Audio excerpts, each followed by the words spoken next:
Hey everybody, it's Mrs. Slauson, and we are starting our new chapter.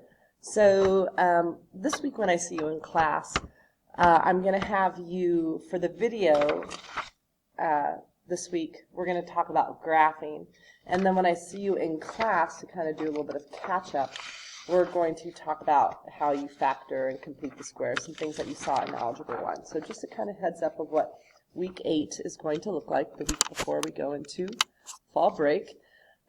So in our first section, I'm just on page 2 in our packet, we are going to talk about graphing. So we're going to come back to A, H, and K and all the jobs that they have. So in absolute value, we picked some points for X, did the math, and got our Y.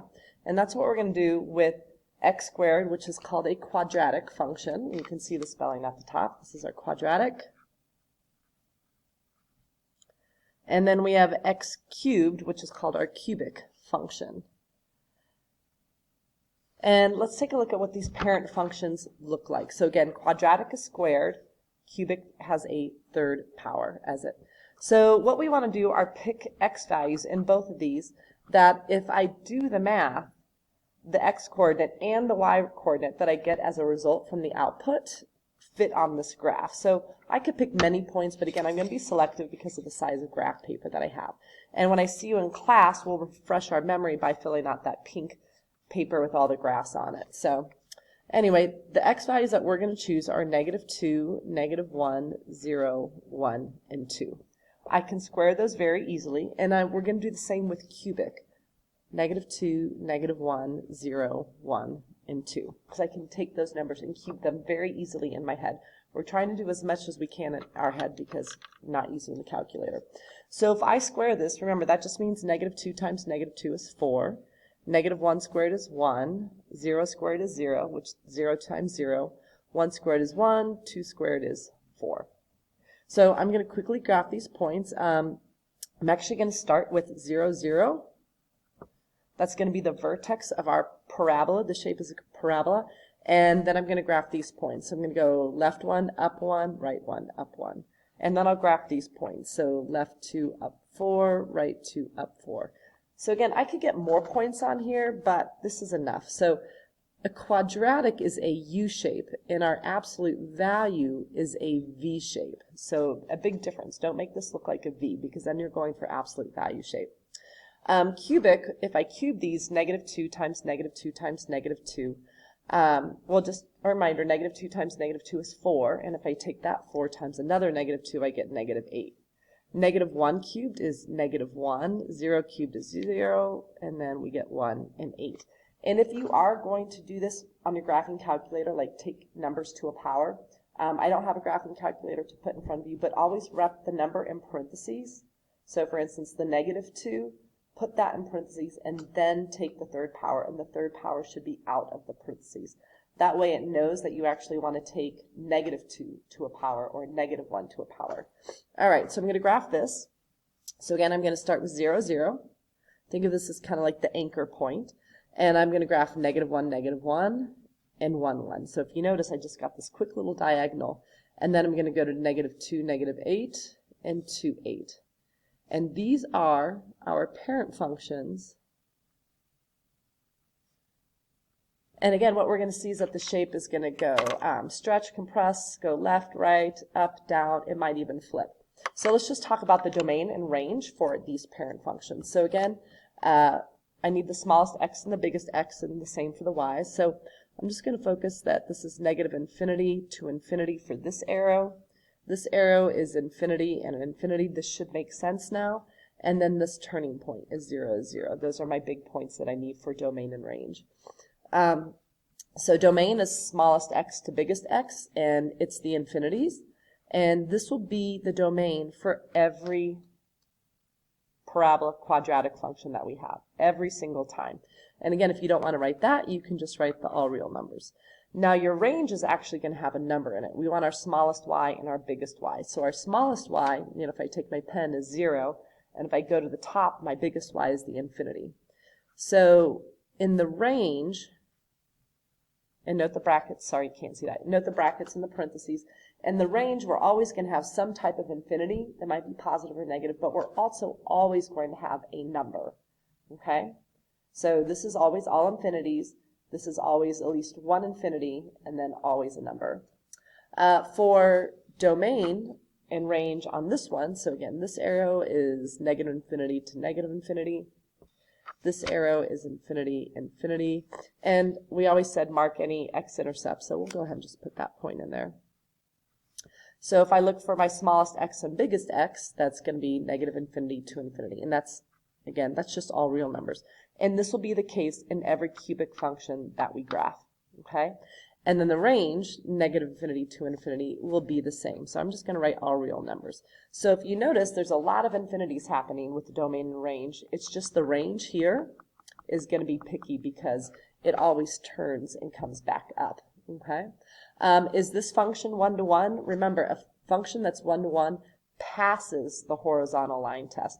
And this does not pass the horizontal line test. So no, this is just a regular function.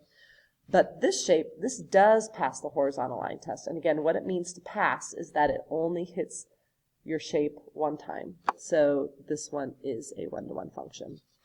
All right, let's just review our different translations and transformations. So it doesn't matter if you look at the quadratic or the cubic, you're still going to see A. You're still going to see H in the house. This time our house is parentheses, and you're always going to see K. You might also have the negative, so I'm just going to add the negative, and I'm going to address this just for one of these.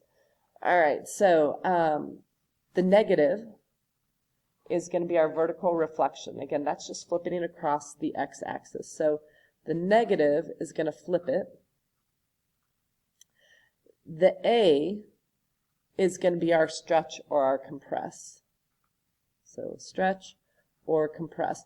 And again, it's going to stretch if that A value is bigger than 1. So stretching means it actually is going to look skinnier. And compressing is when that A value is between 0 and 1. And then compressing is actually going to make it look wider. All right? It's never negative. The negative has one job, and then the A value has a different job. And it's just by a factor of, you know, whatever that A value is. The H, remember H, always take the opposite of what's in the house. And that's going to tell you to move your shape left or right. So the horizontal shift left or right, that's when you take the opposite of H. And then the vertical shift, moving it up or down, just comes from K. And K, we don't take the opposite. We just take the number as we see it. So all of these same things is what would happen over here. It's just the squared versus the cubed. And always pay attention, because that's a pretty big mistake as far as graphing. People won't pay attention to the exponent. So let's just try a few. So we're going to try our squared. Just to remember of how we do this. So first, let's just see what our transformations or translations are. And then we're going to take our parent function t-chart and apply any changes from our flip, stretch, or compress. So basically, to get new y values, we take the old y values and multiply it by possibly a negative and possibly by that a value. All right? You can graph your first round of transform points. You don't have to. But eventually, we're going to take those first step of transform points, and then taking the opposite of h and k as is, we're going to move our points left, right, up, down, and then we just connect them. So these are both squared. These are both going to be parabolas is the shape. They're going to look like a U. So just noting the transformations, I'm going to have a flip, and I'm just going to abbreviate. I see -3, so I want to take the opposite, and that's a 3, which means I'll go right 3.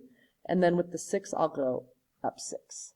So the first thing I'm going to have to start to remember are what are the x values that we're using. So these are the x values we're going to pick. That's a 2 down here. It didn't turn out very well. And again, if I just take those numbers and put them into the parent function of x squared, I get 4, 1, 0, 1, and 4. And so now we're going to start to apply the transformations. So again, what I want to do is to get a new set of y's, I take the original y's and I multiply them in this case just by the negative. So what will happen is all these y's are just going to become the opposite of what they are. So -4, -1, 0, 0, again, it's kind of like this anchor. It doesn't do anything yet. -1 and -4. And then I don't need the old y's, so if you remember, I always cross them off. And so I'm going to start to look at what those transformations are. And I'm going to use a pencil because I don't really want to keep them there. So what was at negative 2, 4 is now going to flip over the x-axis and go right there. And again, this is optional if you want to put these points. I'm just going to walk through a couple of these. And negative 1, 1 has flipped over the x-axis and gone here. So what will eventually happen is once I kind of work with those points, they're going to go right 3 and up 6. So rather than graph these and then graph them again, moving them right 3 and up 6, I'm just going to do this once. So here's the negative 2, negative 4, and I'm going to count right 3. 1, 2, 3, and I'm going to go up 6. 1, 2, 3, 4, 5, 6, and it ends up right here. The negative 1 is now going to go right 3 and up 6. Hold on. 1, 2, 3.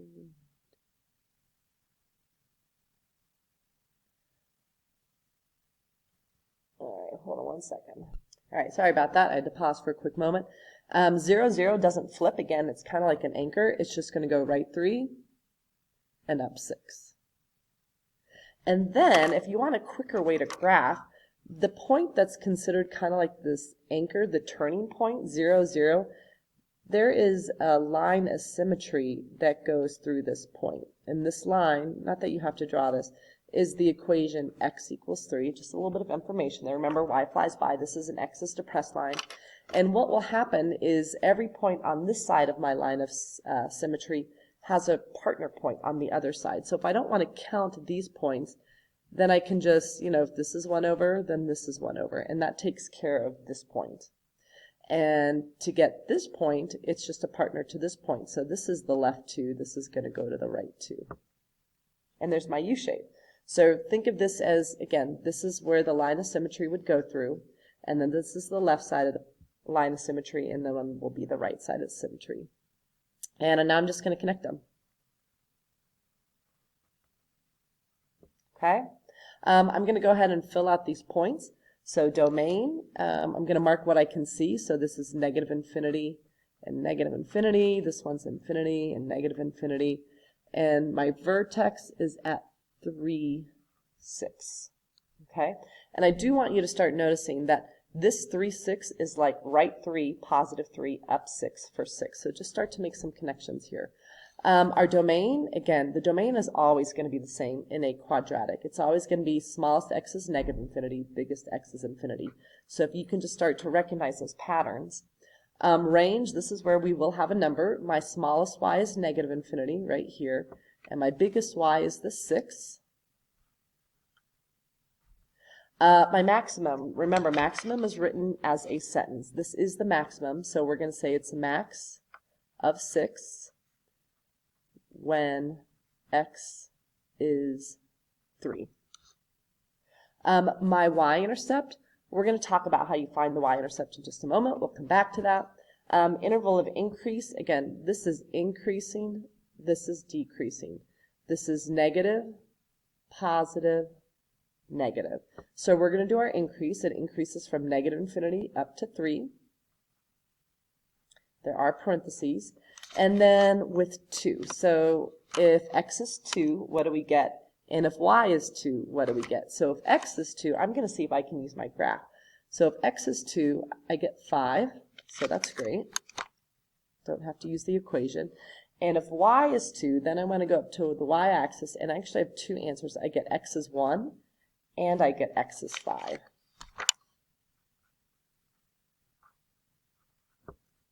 All right, the y-intercept. So let's talk about some things that you might not be able to see on the graph. So if you can't tell with 100% certainty what it is on the graph, then you have to use the equation to get your answers. So all y-intercepts happen on the y-axis. And the one thing that every point on this y-axis has is an x value of 0. So all we have to do is put 0 in here and do our math. So I'm going to do that. There's a negative. I'll be taking 0, take away 3, and squaring it, and then adding 6. And then I just have to follow the order of operations. So first, that means parentheses. That's negative 3. And negative 3 squared means negative 3 times negative 3. Again, if you're going to use your calculator, put that negative 3 in parentheses, and then square. So I get 9. And then this negative means take the opposite of 9, so negative 9, add 6, and then my y-intercept is negative 3. So my y-intercept we'll write as a coordinate, 0, negative 3. And now what I can do is actually go up here, and if you look, it's kind of close to what my graph is looking like. Okay? So if you can't use the graph to answer these questions, then you have to use the equation. All right? Okay, so for the next one, I'm going to get my parent function points. So again, just start to memorize these. Negative 2, negative 1, 0, 1, and 2. And when you square these numbers, they always become positive. And let's see what our transformations are going to be. So we're going to have a stretch. I take the opposite of in the house. The house are the walls, and then my walls are parentheses. So if I see 1, I want to think negative 1, and that means left 1. I can even put the little negative there. And then negative 2 means I'll go down 2. And let's put the negative there just to tie something in a little bit. So I'm going to make my new y values, and I'm just going to take these y values and apply my stretch. So all my y's are just going to double. So 4 becomes 8, 1 becomes 2.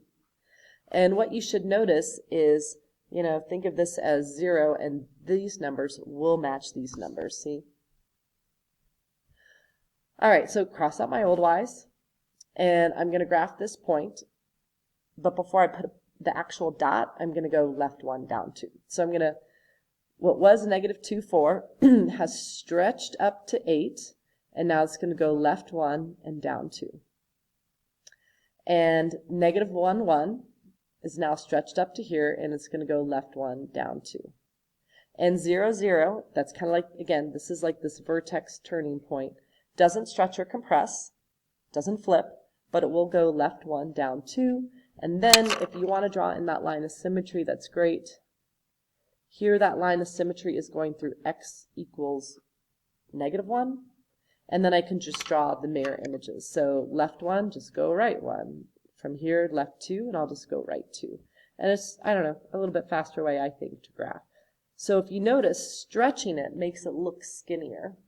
All right, let's get our important points so we can do this. So we have negative infinity and infinity. This one's infinity and infinity. X-intercept, we've got a negative 2, 0, another 0, 0, and our turning point is at negative 1, negative 2. Again, that turning point also has the name vertex, and just notice negative 1, negative 2.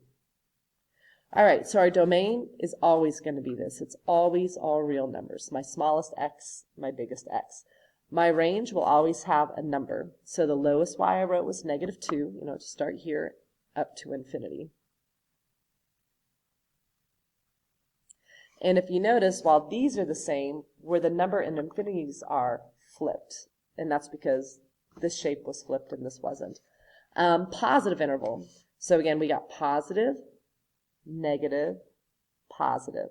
Then there's decreasing and increasing.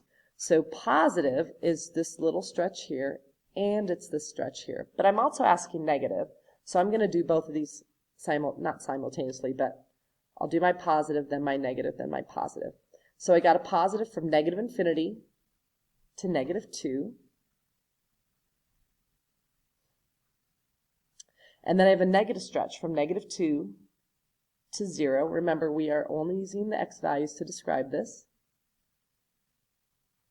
And I have another positive stretch from 0 to infinity. And one thing that you'll start to see maybe is when there's more than one, they're going to put a little u here, and that just means and in the math world. All right, and behaviors. So remember, this is a lot to write. Here's one of them. And I'm going to put f of x behind it. So if my x is getting bigger, my y is getting bigger. And then I'll put the other one in. I'm just going to put it in a different color. So if it's x is getting smaller and smaller and smaller, in the end, what are my y's doing? Well, they're also getting bigger right here. And remember, you can pause and get caught up. If x is negative 2, let's see if we can use our picture. We sure can. It's 0. If f is 2, we're going to see if we can see our picture. Let's see. So 1, 2. So 2 doesn't show up. So what I'm going to have to use then, it's somewhere up here, is I'm going to have to use the equation. So that means in for x goes this 2, and I just follow the order of operations. So I'll do my parentheses first.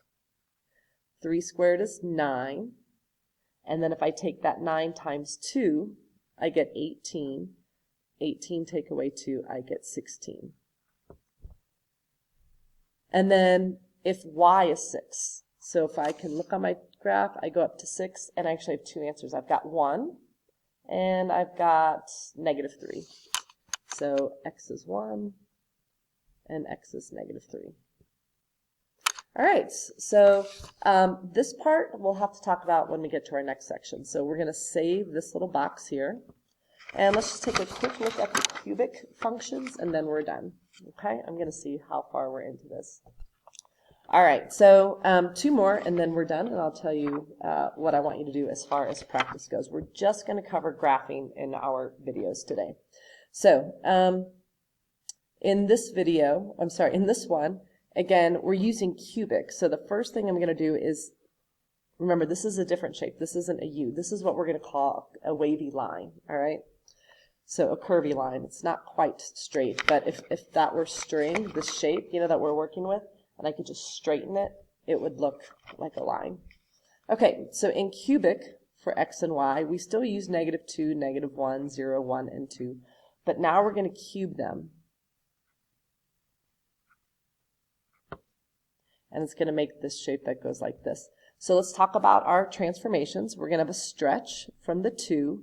It's going to go right 1 from the minus 1, and it's going to go up 2 from the 2.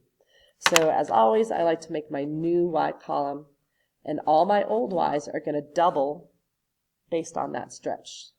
So negative 8 becomes negative 16, negative 2, 0, 0. Again, kind of think of this as like this anchor point.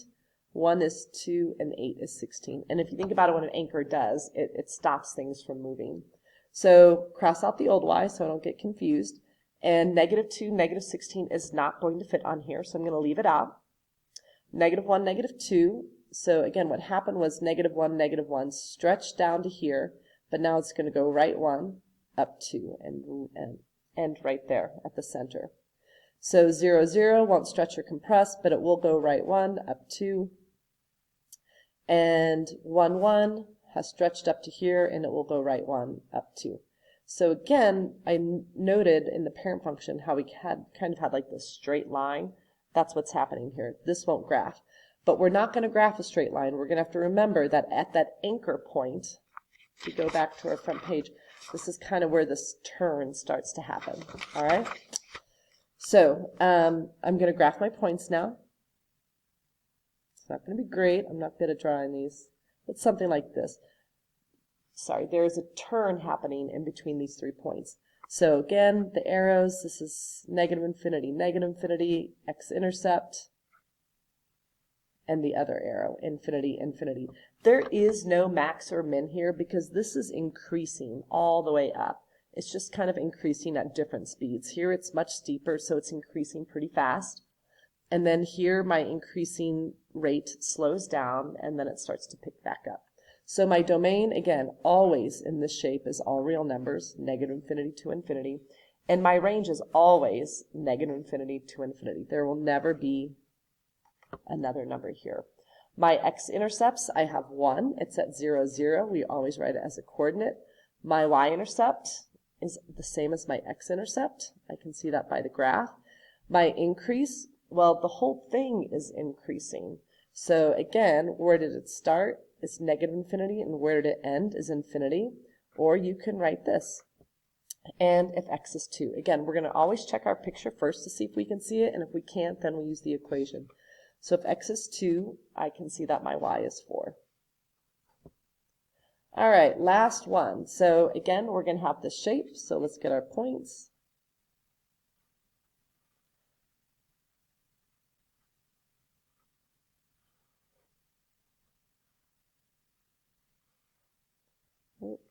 All right, so we're going to have a flip, and then our shape is going to go left 1.